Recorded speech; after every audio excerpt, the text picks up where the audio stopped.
Nabi Hud alaihissalam adalah nabi dan rasul keempat yang wajib kita imani. Kisah Nabi Hud banyak terdapat di dalam Al-Quran.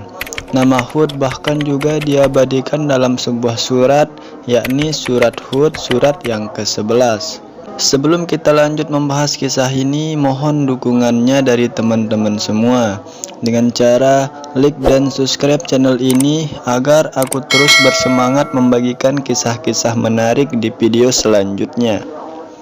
Jangan lupa aktifkan juga lonceng notifnya agar teman-teman tidak ketinggalan video-video menarik lainnya yang ada di channel ini. Hud diutus memberi peringatan kepada kaumnya, yakni kaum Ad. Kaum Ad adalah keturunan Nabi Nuh yang tinggal di Al-Ahqaf, suatu wilayah di bukit berpasir Arab, sesuai dengan Quran surat Al-Ahqaf. Suku Ad termasuk suku tertua di dunia dengan peradaban yang maju. Di dalam Quran surat Al-Fajr disebutkan, kaum Ad memiliki bangunan-bangunan yang tinggi. Allah juga melebihkan kekuatan serta kekayaan pada kaum Ad. Namun, kekayaan yang diberikan pada kaum Ad membuat mereka tamak, lupa diri, dan jauh dari Allah Subhanahu wa Ta'ala. Mereka mulai menyembah berhala yang diberi nama Sahmud, Sahad, Sada, dan Al-Haba. Maksiat pun ikut merajalela. Allah lalu mengutus Hud untuk memperbaiki akhlak dan kelakuan kaum Ad. Dan ingatlah, saudara kaum Ad, yaitu ketika dia memberi peringatan kepada kaumnya di Al-Ahqaf. Dan sesungguhnya telah terdahulu beberapa orang pemberi peringatan sebelumnya dan sesudahnya dengan mengatakan, janganlah kamu menyembah selain Allah. Sesungguhnya aku khawatir kamu akan ditimpa azab hari yang besar. Quran surat Al-Ahqaf ayat 21. Setelah diangkat menjadi nabi dan rasul, Hud mulai memberi peringatan kepada kaum Ad. Hud menyuruhkan kepada kaumnya untuk menyembah Allah dengan menunjukkan bukti-bukti keesaan Allah.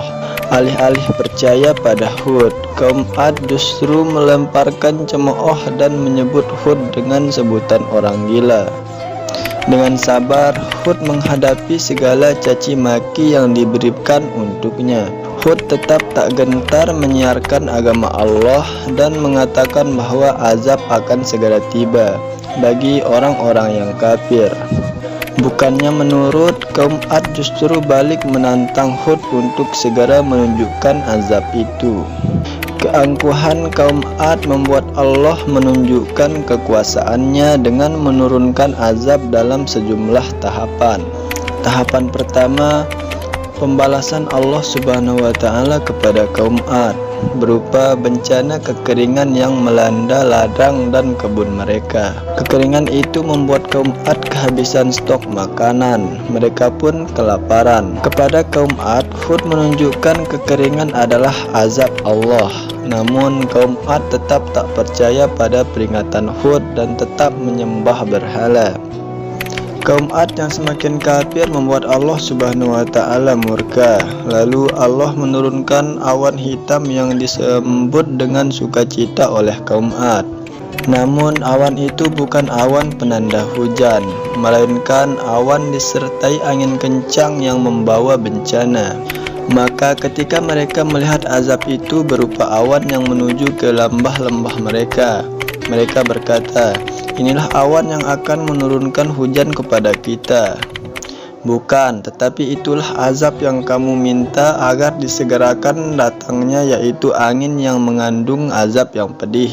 Quran surat Al-Ahqaf ayat 24. Dalam surat Al-Haqqah disebutkan, kaum Ad ditimpa oleh angin yang dingin dan kencang yang berputar membinasakan selama 8 hari 7 malam.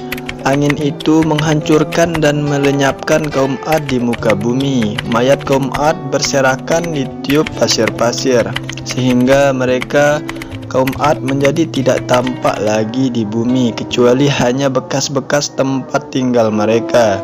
Demikianlah kami memberi balasan kepada kaum yang berdosa.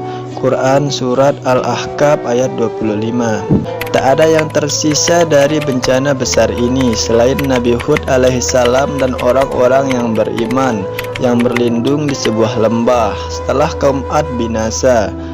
Nabi Hud dan orang mukmin hijrah ke Hadramaut melalui kehidupan yang baru. Pelajaran yang dapat kita ambil dari kisah ini adalah yang pertama, kekayaan dan kekuatan kaum Ad merupakan titipan Allah Subhanahu wa Ta'ala yang tak patut disombongkan. Yang kedua, janji Allah akan azabnya adalah nyata. Allah menunjukkan kekuasaannya dengan menurunkan angin kencang yang menghancurkan. Yang ketiga, kesabaran dan kegigihan Nabi Hud menyerukan agama Allah layak ditiru hingga saat ini. Nah, itulah dia kisah Nabi Hud alaihissalam. Semoga bermanfaat. Assalamualaikum warahmatullahi wabarakatuh.